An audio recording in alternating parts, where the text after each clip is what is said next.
Sir. Dr. Shashi Tharoor ji. Sir, I join my colleagues in deploring the absence of the Honourable Finance Minister, No, she's not absent. who had She's actually introduced the interim budget She's last coming. week. Already it has been but I coming. will nonetheless initiate the debate on behalf of my party. The budget comes at a very crucial moment for our country. We are shortly heading to the polls to decide who should lead the nation. But on what basis will the people come to this decision? Because when in 2014 they did offer a mandate to this current ruling dispensation, they did so with the hope that the government would come through on its bloated rhetoric of Sabka Saath, Sabka Vikas, the illusory promise of inclusive development for all Indians. Now, fast forward 10 years later, sir, and we find the people of this country have been sadly betrayed by a government whose economic mismanagement in this past decade has left the people of India staring at widespread distress, hardship, low incomes and high unemployment.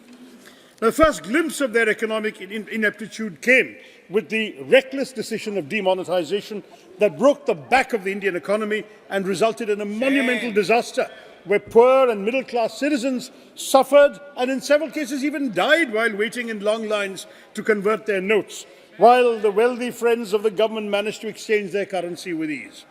We must also not forget the sudden no-notice lockdown of 24 March 2020, imposed without warning or planning, which led to lakhs of migrant workers walking, trudging thousands of miles, kilometers back to their homes. During that national lockdown, sir, the most stringent in the world, between April and May 2020, individual income in India dropped by 40%. The bottom 10% of households lost 3 months' worth of income. Over its first 2 terms, this government demonstrated that its specialty was to issue policies marked by haste, incompetence and complete disregard for its own citizens. Just 1 minute. The House has taken up the discussion and voting on demand for grants on account for the year 24-25. Sri Suresh Kodinunil and Srimati Aparupa Podar have tabled cut motions on the demand for grants on account. If the honourable members want to move their cut motions, they may send a slip at the table within 15 minutes, indicating the serial number of the cut motions they would like to move. A list showing the serial numbers of cut motions treated as moved will be put up on the notice board shortly thereafter. In case the members find any discrepancy in the list, they may kindly bring it to the notice of the officer at the table immediately. Now proceed, Dr. Sir. I'll resume, sir, where I left off and welcome the Finance Minister to this House. If demonetization was a bad policy, badly implemented, GST was a good idea, badly designed and shabbily implemented. The goods and services tax has been used to trample over the financial autonomy of our states, and when coupled with demonetization, it resulted in finishing off India's job-generating small, micro and medium businesses. It caused a 45-year unemployment high and ended the economic recovery that had begun in 2013, all while failing to achieve any of its stated objectives. Ordinary Indians have suffered, sir. Even the GST tax slabs on basic commodities like toothpaste, 5%, footwear, 18%, shirt and pants, 5%, rice and wheat, 5%. Instead of flushing out black money, it simply resulted in concentrating wealth in the hands of the government at the expense of the Aam Aadmi. So any talk of a robust economy and of GDP growth cannot be abstract or theoretical, but must be rooted and centered in the welfare of the people of India, who are the principal stakeholders of our economic progress. The question is, who are the people the government is serving? The Finance Minister mentioned 4 quote-unquote castes that the government supposedly looks after, namely the Garib, poor, Mahilayen, women, Yuva, youth, and Annadata, farmers. She said that their needs and aspirations and welfare are the government's highest priority. However, all 4 groups are some of the worst performing groups in the most categories you can find for social and economic policy performance. Let's begin with the Yuva. There is a tragic irony in the government's claims of success when desperate young people are queuing up to risk their lives in Israel in the middle of a war because they have no decent work in India. The unprecedented levels of unemployment have left countless citizens, especially our young workforce, with few prospects for a brighter tomorrow. Overall, an unemployment rate of 8 to 9% has become the new normal in our country. Unemployment reached a 45-year high in 2017, currently stands at 7.3% according to CMIE data, but has crossed 8% just a few months ago. Worse, the unemployment rate amongst youth aged 20 to 24 stood at 45.4%, sir, in 22-23. The Indian economy actually employs fewer people today than it employed in 2012. The data we have actually for the government is only 2018 and 2012, but that's where we have it. We employ fewer people. Agriculture and manufacturing jobs have gone down. Financially precarious construction work and low-end service roles are the only ones where they've seen any sort of employment. No wonder people are so prepared to risk their life and limb for a job in Israel, risking dying to make a living, sir. That's what our young people have been reduced to. Periodic labour force survey data shows that regular salaried employment has stagnated for 5 years. Talk of self-employment, which the government does, is a cop-out, because most of the self-employment is unpaid family labour, which is disguised unemployment.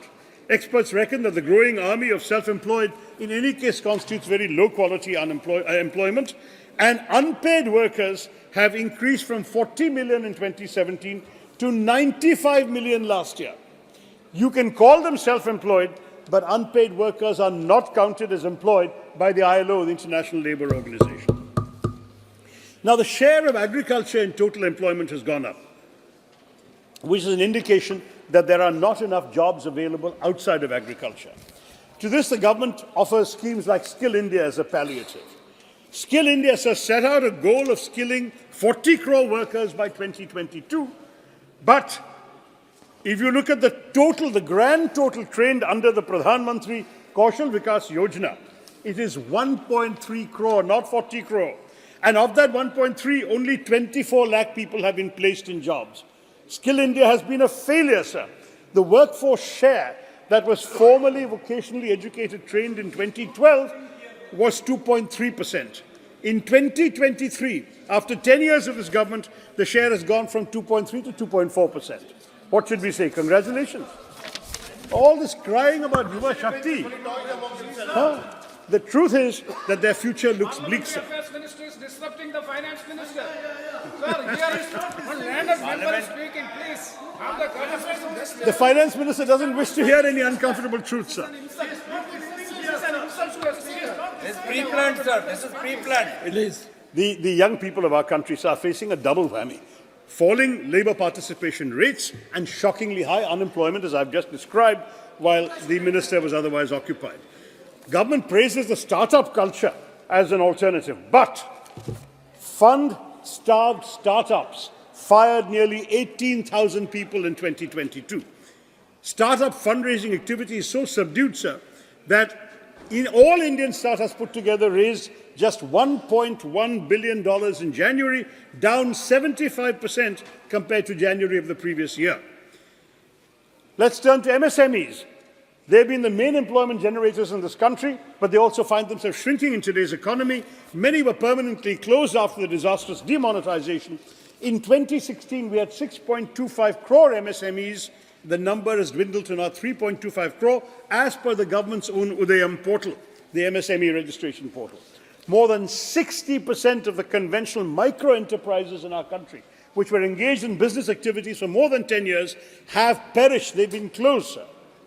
So that's the picture we are seeing. What is the state of employment generation? We have to ask the government, kiska saath or kiska vikas? The question again brings me to yet another aspect of the government's underperformance, woefully ignored in the Honourable Finance Minister's speech. She said people are living better and earning better. Average real income, she said, has increased by 50%. But first, there's no data available on individual household income. So how does the government say it's increased by 50%? If she's merely talking per capita GDP, sir, that is not a valid comparison, as per capita GDP will go up on the basis of people who are rich at the top of the pyramid without actually affecting the incomes of those at the bottom. If Mr. Adani and Mr. Ambani walked into this chamber right now, every MP would discover that our per capita income has gone up. Right? But the moment they leave this room, we would all revert to reality. That's the problem with using per capita as her guide. A critical appraisal reveals that technically some incomes have gone up on per capita basis, but if you're middle class, lower middle class, or poor, your incomes have shrunk. That's the inequality in our country today. There's a Reuters survey this month, sir, stating that over 85% of the interviewed families reported stagnant or lower incomes compared to the years before the pandemic. Post-pandemic, the poorest 20% households in India saw income levels shrink 52% from their 2015 levels. And this is as per the latest India's Consumer Economic Survey. Compare this with the pre-2014 period that the finance minister put so much effort to discredit. During UPA 2, 2009 to 14, real agriculture rural wages grew at 8.6%. In contrast, during NDA 1, growth of real farm wages decelerated to 3.3%, and under NDA 2, the annual growth rate of real rural wages has become negative, sir. Can you give the exact thing? Agriculture wages minus 0.6%, non-agricultural minus 1.4%. So rural India is suffering reduced income, sir. Overall, when you compare income growth by income group from 2016 to 2022 in India, the top 20% of the rich have seen almost a 40% rise in their income growth, while the bottom 60% of our population have all seen negative income growth. There's also been a sharp fall in household savings because real incomes have declined. So let's look at the Garib. I'm looking at each of these castes, quote-unquote, that she mentioned.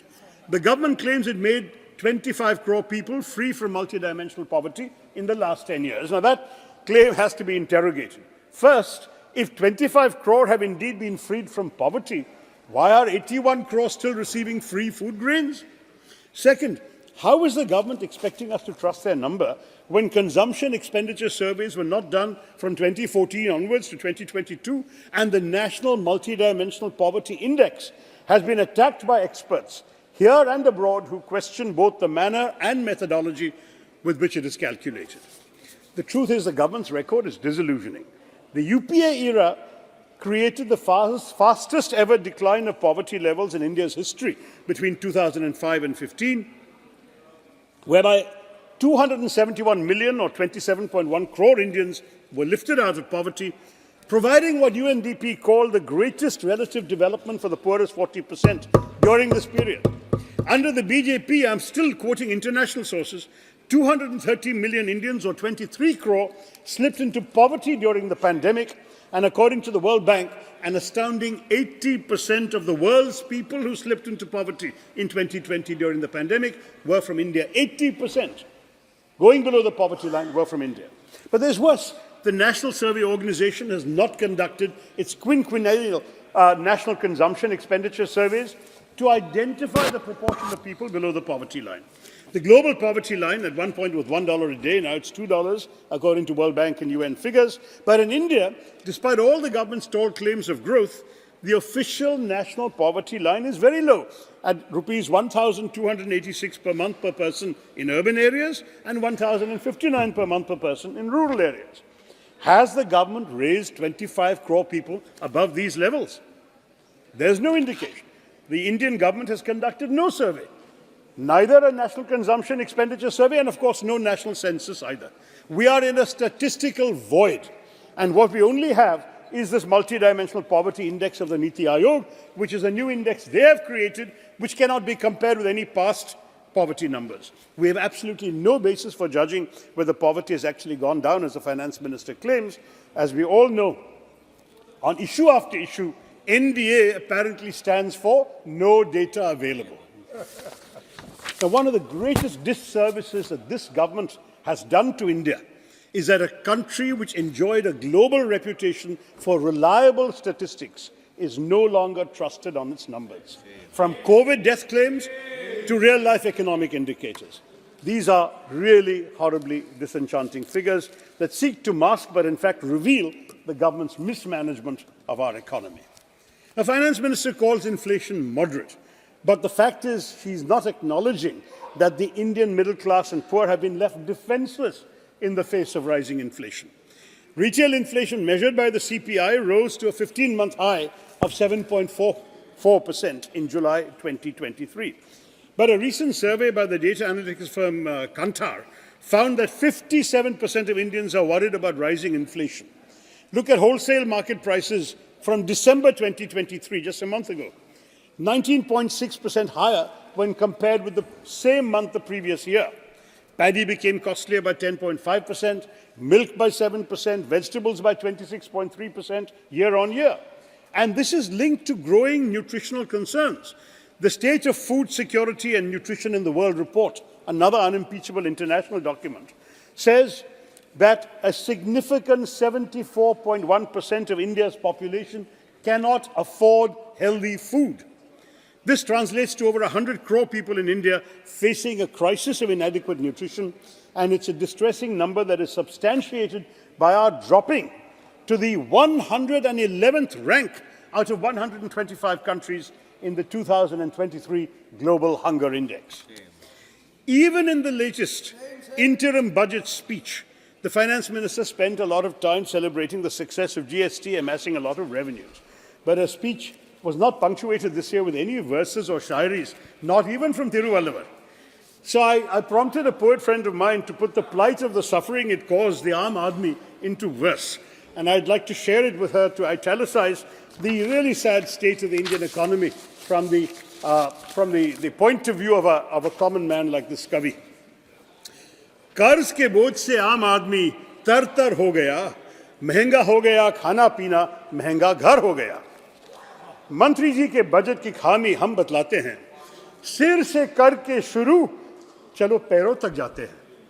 कुछ चुनिंदा यारों के बड़े बंगले हो गए, बालों से पैरों तक आते हम कंगले हो गए. माना आप डाई नहीं करते, पर कहीं तो करते हैं. इतनी महंगी हो गई डाई कि लगाने से डरते हैं. चश्मे के दामों को सुन आंखें रो गई. कम लगाओ टूथपेस्ट, पेस्ट भी महंगी हो गई. बाल कटाने से भी हम अब कटने लग गए, बिना क्रीम के हाथ पैर भी फटने लग गए. फट गई कमीज की कॉलर, पर नहीं तो नहीं ले नहीं सकते. जीएसटी इतना ज्यादा है हम दे नहीं सकते. पूछ रहा था कोई, हम वजन कैसे घटाते हैं, जब से सब्जियों के दाम बढ़े हम कम से खाते हैं. दिखा के लॉलीपॉप वो भरमा कर चले गए. इस बार भी वो अपने ही गुण गाकर चले गए. कैसे सोच लिया कि जनता फिर से माफ करेगी, कैसे सोच लिया कि जनता फिर से माफ करेगी. इस बार चुनावों में जनता जड़ से साफ करेगी.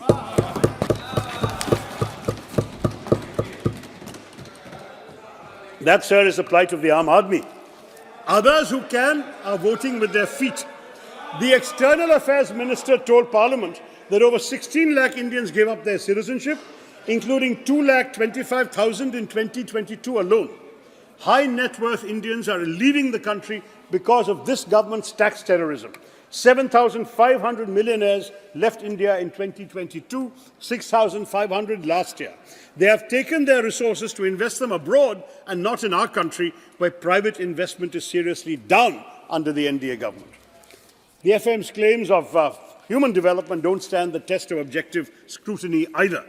She claimed that a large number of new institutions of higher learning, especially AIIMS, IITs, IIMs, are being set up. As I've said in the House innumerable times, the problem with this government is not ideation. It's the delivery of public services and the implementation of grand policy announcements. In this case, too, the government has failed to ensure proper execution. Look at the AIIMS, for example. In some cases, only land is allotted. Nothing is done beyond that. Sometimes even that clearance takes years. In Madurai, the approval to construct an AIIMS came 5 years after the PM laid the foundation stone in 2019. In my own state of Kerala, we are still waiting for the establishment of an AIIMS to boast the quality of medical services for our residents. In other cases like AIIMS Bhubaneswar, posts are lying vacant and nothing has been operationalized. Now, another major axis of the government's self-congratulation was the efficacy of its various schemes for the poor. They're very nicely named and so on. But that too is a delusion that requires a sobering reality check. In the last fiscal year for which we have numbers, 90 lakh beneficiaries of the government's flagship Pradhan Mantri Ujjwala Yojana did not refill their cylinders. Data revealed through an RTI showed that of the 9.58 crore PM Ujjwala Yojana households, 1.8 crore brought no refills, while another 1.51 crore bought just one refill. But the government does nothing to make the cylinders more affordable to ordinary people. It's all headline management, bottom line mismanagement. In fact, most of the government's successes actually let downs. Jan Dhan, 51 crore Jan Dhan accounts were created, but over 20% of them are inoperative as of December 23, last month, just a month ago. Nearly half the inoperative accounts belong to women. So much for Nari Shakti. Ayushman Bharat, in August 2023, the CAG found that 43,000 crore had been misappropriated in the Ayushman Bharat scheme. Manrega, which the Prime Minister had disparaged in his first Lok Sabha speech of 2014. Demand for Manrega continues to be higher even than pre-COVID levels, despite the low wages being given and the various bottlenecks in accessing the scheme. Between April and December 2023, just the last 6-month phase, a record 231.34 crore person days were generated across all states at a time when the government had drastically reduced the budget for the scheme by 33% in the last budget. They then had to seek supplementary funds of 16,000 crore in December. If the economy is so good, if jobs are so plentiful, why did the revised estimate for Manrega 2023-24 increase by 43% compared to the budget estimate?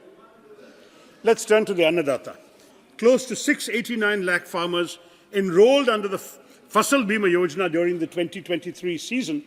Claims were only paid to 7.8 lakh farmers. Shame. Are you supporting your applicants or not? The number of beneficiaries enrolled under the PM Kisan Samman Nidhi Yojana decreased from 11.84 crores in 2019 to 3.78 crores in 22, marking a 67% decline, sir. And CAG tells us over 3,000 crores were reportedly siphoned away from the PM Kisan scheme through the creation of fake beneficiaries using publicly available Aadhaar details. In fact, the total expenditure to the Ministry of Agriculture and schemes related to farmers' welfare has been declining as a percentage of the total budget outlay since 2019. And during this government's period from 2014 to 2022, at least 1 lakh farmers have committed suicide, as per recently released National Crime Records Bureau report. This amounts to a scary 30 suicides per day, every day that BJP has been in power, sir, in the last 9 years. The Prime Minister's promise to double the income of farmers between 2015 and 2022 lies in shambles. They've stopped repeating it. The headlines were made at one time, now they've not been repeating it or fulfilling it, sir. The issue has disappeared completely from policy making, while the real incomes of agricultural households from cultivation has fallen, as I said, by 1.4%. Now, the Finance Minister also made a big deal about the blue revolution in the fishery sector, a sector where the government actually doesn't have much to boast about. I can tell you because most of the fishermen in my constituency are living below the poverty line, and the budget allocation for the sector has been raised for the entire country by a meager 134 crore. The government claims to have doubled pisciculture and aquaculture. Absolutely no evidence of this. And the PM himself talked about creating a Ministry of Fisheries, but they've only created a Department of Fisheries, which is part of a larger ministry. I've never heard of a government that actually breaks its own promise and then claims credit for it. They have promised a ministry for 2 successive elections. They have never given a full ministry to the fisher folk and our coastal regions. The rhetoric surrounding Nari Shakti for the Mahila also requires additional debunking to what I've already said earlier. While we in the opposition welcome the women's reservation law, we are deeply skeptical about the vague timeline of the government, but equally representation is not enough in isolation. We know that grand announcements alone don't help women. We need policies that will help them get the resources they need. Consider, for example, the Integrated Child Development Services. You've rebranded it, of course, your phraseology is always great, Saksham Anganwadi and Poshan 2.0. But your budget for integrated child development has actually declined, even while new labels are coming. We have gone in the course of the Modi government's existence to reduce money available for child development. Similarly, while the government's claims of an increase in the number of women participating in the labour force tries to paint a positive picture, the truth is that the rise has only been post-pandemic because women had dropped out of the force during the pandemic in very large numbers, and women are doing tedious, low-paid or unemployed work. I beg your pardon, unpaid work, which is technically unemployment in this country. India ranks 127 out of 146 countries in the Global Gender Gap Index 2023, a searing indictment of our inability to provide the space that our women need to survive and thrive in the labour force.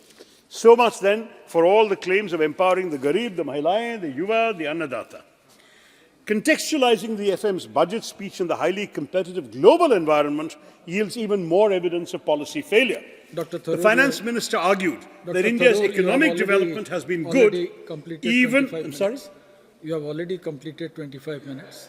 5 minutes more, sir. I'll quickly wrap up. The Finance Minister has argued that India's economic development has been good, even as GDP growth averages a modest rate post-COVID. Our post-COVID growth has actually been lower even than Bangladesh, Vietnam, and even until very recently China. So what worries me more is the sharp uptick in the gross debt to GDP ratio, which has invited concerns from the IMF that I hope the Minister will address. The government has also missed its disinvestment target for the 5th year in a row. I'm just summarizing my last few points for you, sir. The trend of rising governmental debt in the last 10-year period has been very worrying because high debt, accompanied by low employment and high food inflation, is the worst possible scenario for our country, for the ordinary people of our country, and for any emerging market to attract investments. Fiscal deficit averaged 4.63% under our UPA government. It's averaging 5.13% under the NDA. I'm not going to go into details about that because fiscal deficit is not at the moment our biggest concern. But since the Finance Minister talked about it and FDI inflows doubling and so on by comparison with UPA, I just want to say it's a blatantly misleading assertion because FDI inflow as a ratio of GDP peaked in 2007-8 at around 3.6% and has never regained that level. Net FDI to GDP ratio today is only 1%. And the fact is that hardly any greenfield investment money has come in. RBI estimates that foreign investment today stands at $42 billion in 22-23, which is about the same as in 2008, 2009, 15 years ago under UPA. Over those 15 years, foreign investment has come down in terms of a percentage of GDP, whereas Vietnam, for example, has close to 4.5% of GDP in their example. And gross FDI into India in the first half of the current financial year, April to September, was just $10 billion. The last time it was lower than this was in the first half of 2007, 2008, sir. And the Finance Minister hasn't given us any cost-benefit analysis of the production-linked incentive scheme for which so much money has been spent. Where is the employment generation happening, Madam Minister? There is an absolute need for mid-course corrections, and she will have to answer this question. Internally, meanwhile, sir, our states are in turmoil because transfers to states have been reduced substantially. We know right now in Jantar Mantar there's a protest going on with many states protesting the way in which amounts have not been transferred. The current allocation of 3,67,000 crores in budget 22-23 already sees a gap of almost 6,000 crores in the revised estimates, and there's been a further decrease in the coming budget to 3,59,000 crores. Devolution of tax revenues is a problem because the states have only been getting 30 to 33% in the last 5 years, a far cry from the 15th Finance Commission's recommendation of 41% and a reduction from the 42% given by the 14th Finance Commission. And the fact is the share of cesses and surcharges, which the government doesn't need to share with the states, keeps going up. It's now, it was 8.16% of gross tax revenue under our peak, but under this government, the number has tripled to 28.08% of gross tax revenue in the last fiscal year. So I just want to say there's a rising trend in CapEx, and we all have applauded that in the past, but the fact is the government seems to believe in trickle-down economics. Spend money at the top, somebody will benefit down below. We believe in trickle-up, sir. That is, if our economy produces the things that people wish to consume at affordable prices, the Aam Aadmi will not only live better, but will become a full participant in the economy. Our objective should be to make ordinary people into consumers and stakeholders in India's economic prosperity, but our government does not see them at all in just focusing on capex. Finally, sir, the finance minister reserving an amount of 11,111,111 crores for capital expenditure shows there's nothing particularly scientific about the calculations in her budget.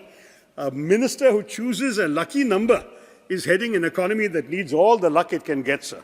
There is no question that when she says that GDP stands for governance, development and performance, GDP, as I've pointed out through my speech, the fact is it's not equitably enhancing the capabilities of the ordinary people of this country. Instead, G stands for government intrusion and tax terrorism, D stands for demographic betrayal, and P stands for poverty continuing. This actual GDP also jettisons the trinity of demography, democracy, and diversity the government claims to be serving. The demographic dividend is on the cusp of becoming a demographic disaster with the unemployment crisis, the K-shaped growth, and the ever-widening schism between the rich and the poor. Democracy is suffering through this government's arrogant contempt for institutions, a government that suspended 146 MPs rather than be held accountable for a security breach, that bulldozes laws as per its own whims and fancies with no regard for parliamentary procedure, that requires a no-confidence motion to be moved before its leaders are willing to speak on vital issues, including Manipur, should ideally refrain from claiming to be the messiah of democracy, let alone its mother. And when it comes to diversity, we know the record hasn't been great either, with increasing attacks on religious minorities, the ruthless dispensing of bulldozer justice, mob lynching, communal violence, and worse, combined with a disregard for states and their operations through a skewed and centralizing cooperative federalism, under which the states are meant to cooperate, but the centre operates as it pleases. The government has failed gravely on all the counts where it pats its own back. Thank you. Therefore, sir, I'm concluding, this House must realize the game of smoke and mirrors that the government is playing with the interim budget, with nearly no redressal of the real crises plaguing our economy and affecting the Aam Aadmi. It is high time that this election gives others an opportunity to show up their shallow rhetoric for what it is, which is all talk and no action. Thank you, Mr. Chairman. Thank you. I should thank you, Dr. Tharoor. It is not only your eloquence